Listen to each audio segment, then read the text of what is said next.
नमस्कार, जय हिंद, वंदे मातरम। दोस्तों आइए चलते हैं दिन भर की 50 बड़ी और महत्वपूर्ण खबरों की ओर। यहाँ पर आपको आपके काम से जुड़ी हर एक खबर मिलती है, इसलिए वीडियो में आगे बढ़े उससे पहले वीडियो को लाइक करके चैनल को सब्सक्राइब जरूर कर लें।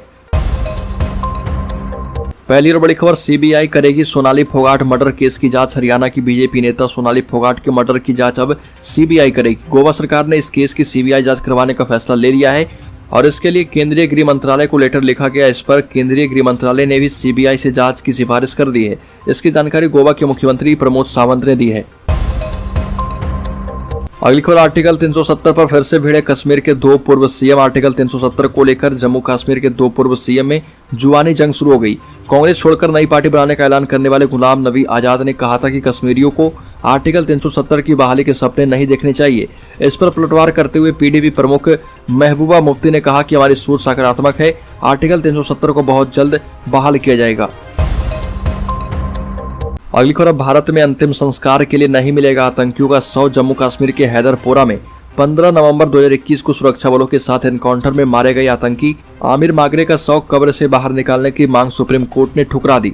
आमिर के पिता लतीफ ने याचिका दाखिल कर मांग की थी कि अंतिम संस्कार के लिए उसके बेटे के शव को निकालने की मंजूरी दी जाए, लेकिन सुप्रीम कोर्ट ने कहा कि भावनाओं का सम्मान किया गया है, लेकिन यह कानूनन सही नहीं होगा। अगली खबर, गुजरात में आप ऑफिस पर फिर से छापा। गुजरात में आम आदमी पार्टी ऑफिस में पुलिस ने छापा मारा। इसका दावा आप नेता इसदुद्दीन गढ़वी ने अपने ट्वीट में किया और कहा कि ऑफिस में पुलिस ने 2 घंटे तक तलाशी ली, लेकिन उन्हें कुछ नहीं मिला। हालांकि पुलिस ने साफ कर दिया कि आप ऑफिस में छापेमारी नहीं की गई और इसे लेकर पुलिस ने ट्वीट भी किया है। अगली खबर, अक्टूबर से बंद हो सकती है 23,000 बुजुर्गों की पेंशन। 15 सितंबर तक कर ले काम। आगरा में 23,000 से अधिक बुजुर्गों की पेंशन अगले महीने अक्टूबर से बंद हो सकती है। हर माह मिलने वाली 1,000 रुपए की पेंशन बैंक खाते में नहीं आएगी। 15 सितंबर तक इनके पास पेंशन प्राप्त करने के लिए बैंक खाता से आधार एवं मोबाइल नंबर लिंक कराने का अंतिम मौका है। जिला समाज कल्याण अधिकारी सतीश कुमार ने बताया कि शासन पेंशन राशि में वृद्धि पर विचार कर रहा।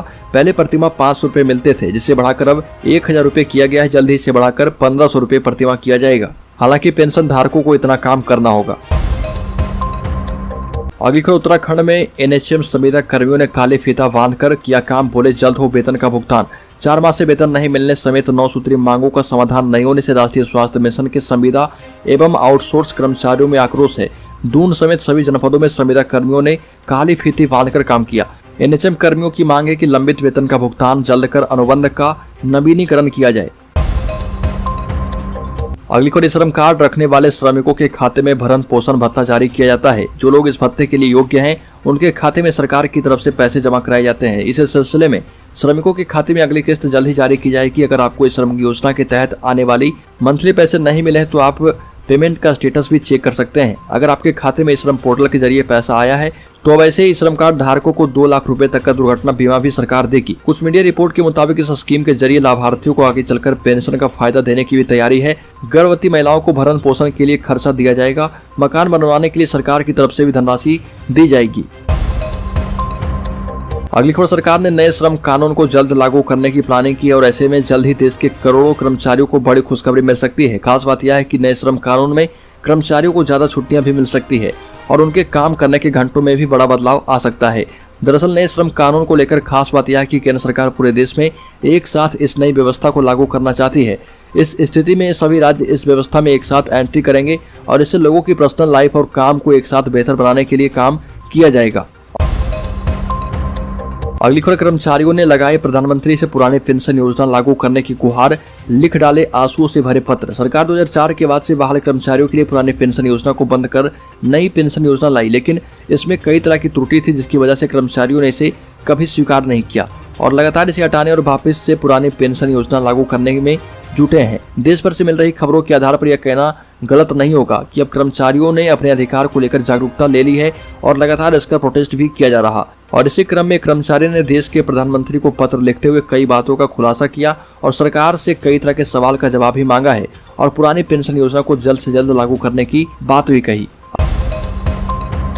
अगली को राष्ट्रीय स्वयंसेवक संघ के सह सरकारवाहक डॉक्टर मनमोहन वैद्य ने कांग्रेस की भारत जोड़ो यात्रा और सोशल मीडिया पर संघ के खिलाफ किए पोस्ट पर तीखी प्रतिक्रिया दी। मीडिया से बात करते हुए डॉक्टर वैद्य ने कहा कि कांग्रेसियों के बाप दादा ने तो हमेशा संघ का तिरस्कार किया, मगर संघ बढ़ा है। संघ क्यों बढ़ा? क्योंकि राष्ट्र के लिए सत्य सिद्धांत पर काम करता रहा। दरअसल बीते 3 दिनों से जो बैठक रायपुर में संघ कर रहा था, ये बातचीत उसी को लेकर थी। इस बैठक में भाजपा के राष्ट्रीय अध्यक्ष जेपी नड्डा भी मौजूद रहे। अगली खबर, communist party of India CPM ने कांग्रेस की भारत जोड़ो यात्रा पर तंज कसा। सीपीआईएम ने राहुल गांधी का कार्टून सोशल मीडिया पर पोस्ट कर लिखा है कि यह भारत जोड़ो अभियान था या सीट जोड़ो। केरल में 18 दिन, उत्तर प्रदेश में 2 दिन। आरएसएस और बीजेपी से लड़ने का ये एक अनोखा तरीका है। कांग्रेस के जयराम रमेश ने पलटवार करते हुए कहा कि यात्रा की योजना कैसे और क्यों बनाई गई, इस पर अपना होमवर्क बेहतर तरीके से करें।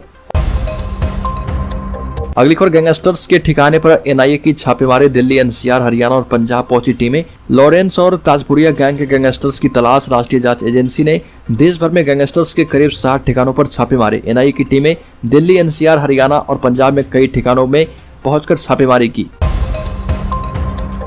अगली खबर, उत्तराखंड समेत 10 राज्यों में येलो अलर्ट। अब तक देश के 31% हिस्से में सामान्य से ज्यादा बारिश। देश में मानसून अंतिम चरण में एक बार फिर से रफ्तार पकड़ सकता है। मौसम विभाग ने बंगाल की खाड़ी के ऊपर बन रहे कम दबाव के चलते उत्तर भारत से लेकर दक्षिण भारत के विभिन्न राज्यों में तेज बारिश की आशंका जताई है।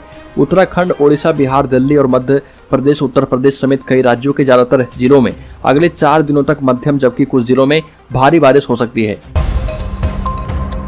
अगली खबर, फ्रांस की विदेश मंत्री कैथरीन कोलोना सितंबर में आएंगी भारत। रक्षा समेत कई मुद्दों पर होगी बात। फ्रांस की विदेश मंत्री कैथरीन कोलोना 14 से 15 सितंबर तक भारत की पहली आधिकारिक यात्रा और एशिया में अपनी पहली द्विपक्षीय यात्रा पर भारत आ रही है। नई दिल्ली में अपने प्रवास के दौरान कोलोना 14 सितंबर को विदेश मंत्री एस जयशंकर के साथ आपसी हित के द्विपक्षीय, क्षेत्रीय और अंतर्राष्ट्रीय मुद्दों पर बातचीत करेगी। अगली खबर, रक्षा मंत्री राजनाथ सिंह का बड़ा बयान। तीनों सेनाओं के एकीकरण की ओर तेजी से बढ़ रहा भारत। रक्षा मंत्री राजनाथ सिंह ने कहा कि भारत तेजी से सशस्त्र बलों की तीनों सेनाओं की एकीकरण की ओर बढ़ रहा। केंद्रीय रक्षा मंत्री ने नई दिल्ली में भारतीय सेना के लॉजिस्टिक पर आयोजित एक सेमिनार को संबोधित करते हुए यह बात कही। साथ ही ये भी कहा कि भारत ने रेल क्षेत्र में तेजी से प्रगति की है और पिछले 7 सालों में 9000 किलोमीटर से अधिक लाइनों को दोगुना कर दिया गया है।